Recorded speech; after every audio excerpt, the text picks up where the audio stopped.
Hey, what's up, YouTube? This is Game on Cloud 9 here, and today I'm here to bring you guys a Bleach Chapter 530 review. Yeah, I know that sounds really strange coming from me since usually I do prediction videos, and on my prediction videos, of course, I give a review, but my main goal in the video is usually to try to say what I think is going to happen in the next following chapter. Now, for anybody who loves my prediction videos, it's not that you're not going to get them anymore because you will still get the prediction videos. But I actually thought to myself, because I've had, a few people complain from time to time, like, why is this, prediction video, when you're reviewing the chapter? And, granted, me, I always try to make an effort, which, I still plan on doing.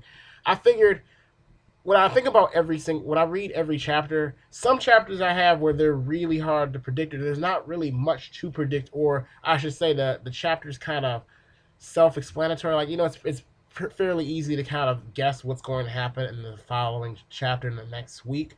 So my prediction videos will usually, I'm planning on coming out with these more or less on Thursdays, and of course the reviews on Wednesday.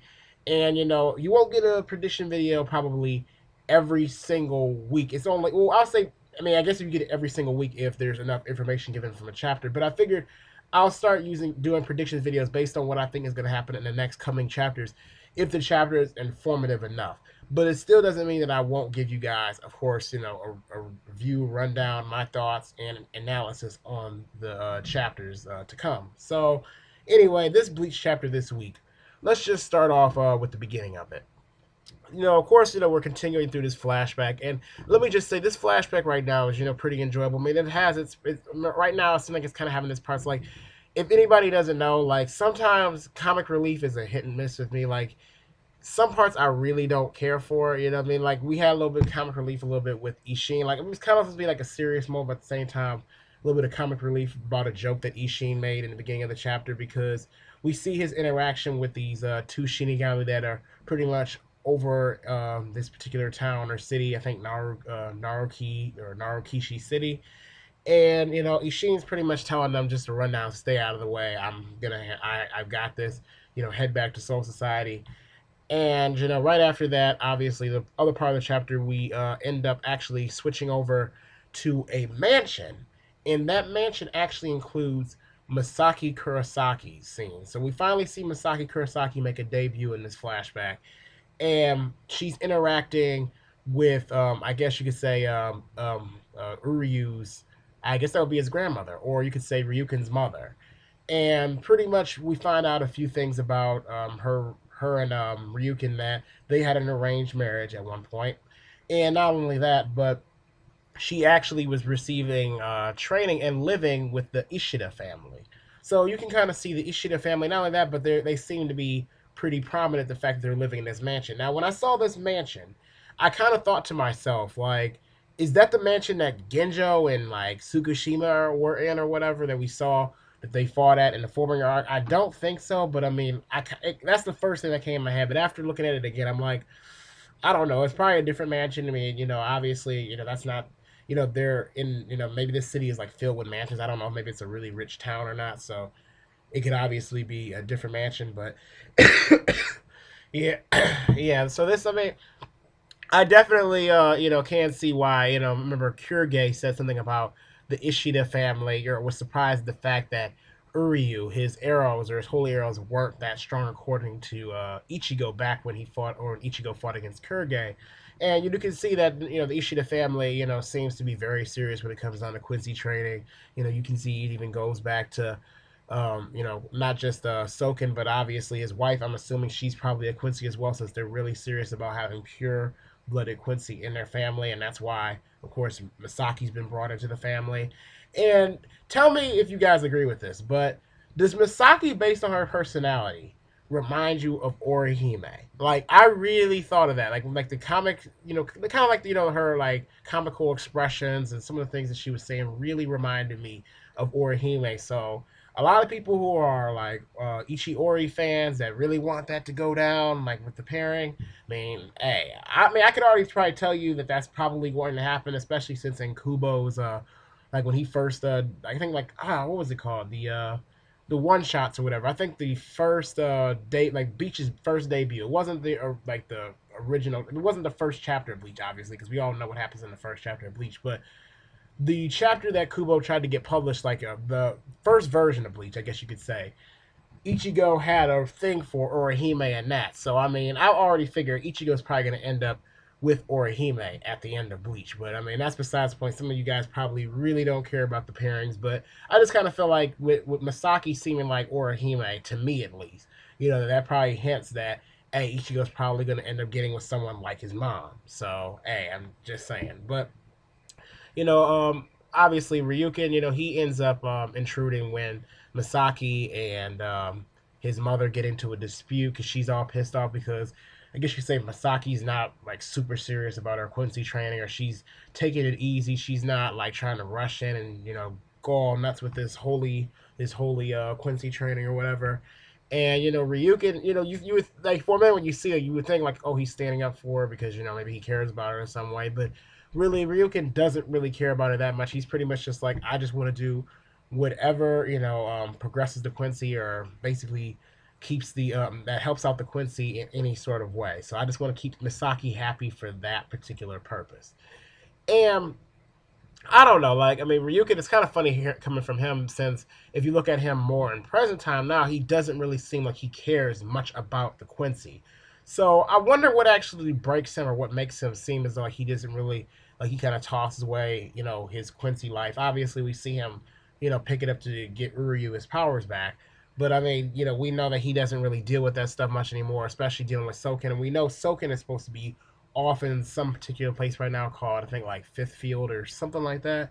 So I don't know if maybe whatever's going on with Soken right now, or maybe the relationship between those two is going to end up breaking, causing him to maybe try to throw away his Quincy lifestyle because maybe remind him of his father in some sort of way. I don't know if maybe they don't have a good relationship, kind of like how Uryu and Ryukin kind of are. I'm assuming they probably don't really have a good one, which is what's going to maybe cause some kind of break in the future. But that part of the chapter, had some importance, but I don't know. I think that's something to more or less focus on later on down the line. Is what is Soken doing right now, since he's supposed to be off in some particular place? Because obviously Kubo didn't just throw that in for no particular reason.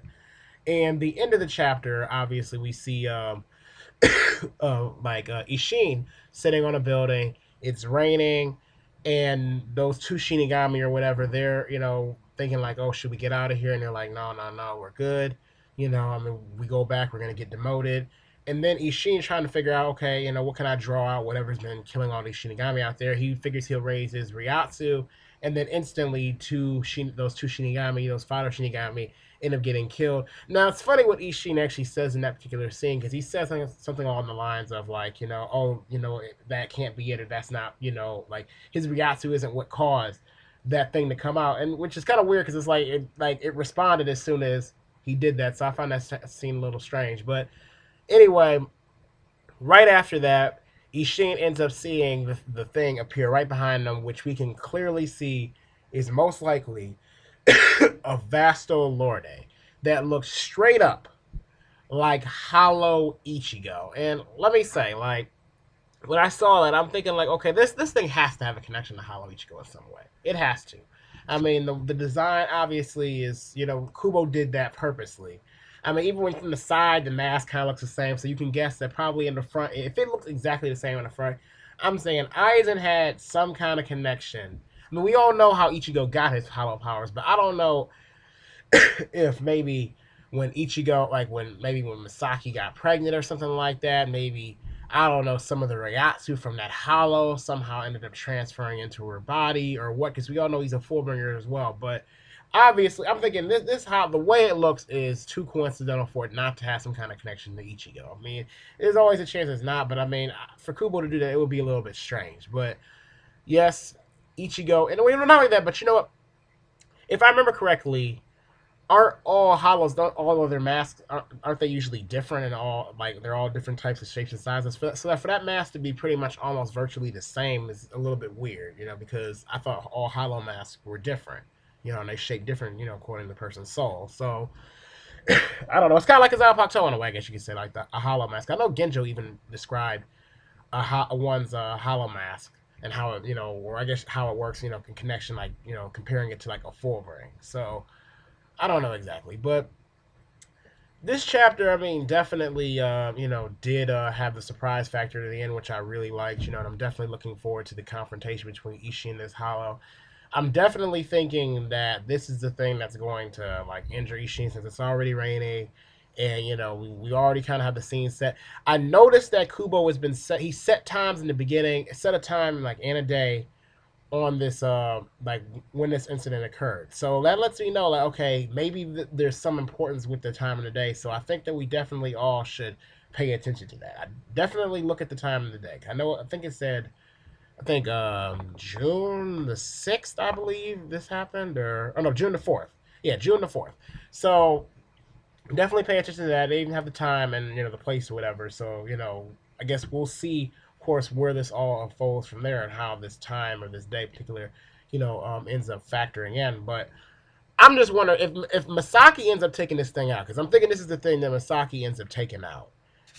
I wonder how the heck did she lose to Grand Fisher? That really it raises the question even higher because Grand Fisher was weak.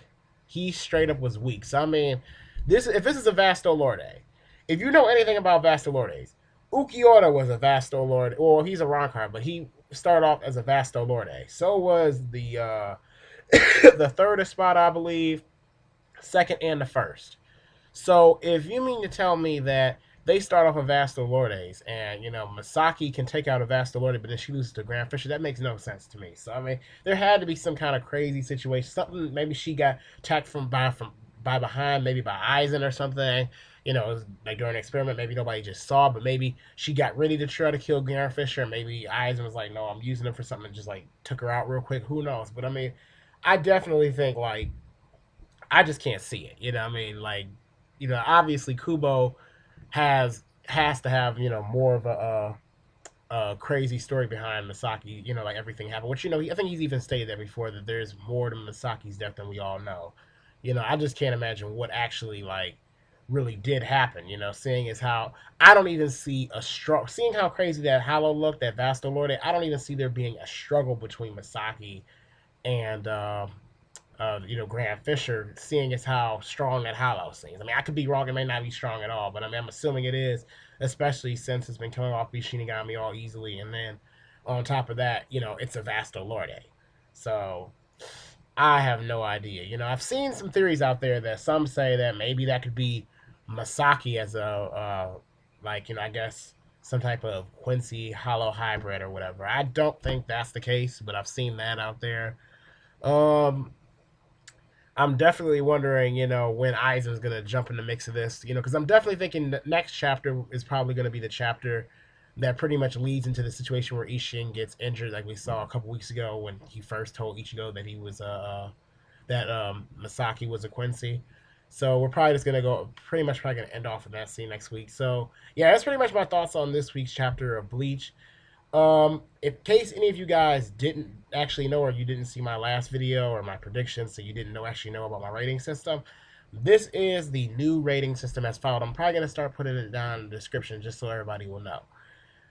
The highest rating on my channel in terms of in terms of Bleach is transcendent level. And what that means is the chapter had to be on point, spectacular. Not just spectacular, but I thought it was breaking Bleach records in terms of the quality. Like it was a memorable chapter where, one where you will not forget it. It had scenes in there that just like you felt it. Like that, like just one of those chapters like kind of like Ichigo versus Ukiyo or something like that. Something along those lines. Or, maybe I don't know, the death of a certain character. Maybe like when like the chapter Yamamoto used his Bankai or something like that. Something like that would be I would consider to be a transcendent level chapter. And lower than that would be Royal Guard level. Lower, which would be obviously really a really good chapter. A lot of things it was on point. But there either maybe was a small problem, or even if there wasn't a small problem, I would say like kind of like how to put it was one of those really good chapters, but it wasn't one of those type of chapters where you really were feeling the emotion like inside, if you guys get what I mean. And I would say captain level is the next level of or next rating, which is obviously a really good chapter. Then the next rating would be vice captain, which is just a good chapter. Then the other rating, or like I should say, the second to lowest rating would be seated officer, which is it's okay chapter. And then just a completely atrocious, horrible chapter would be human level.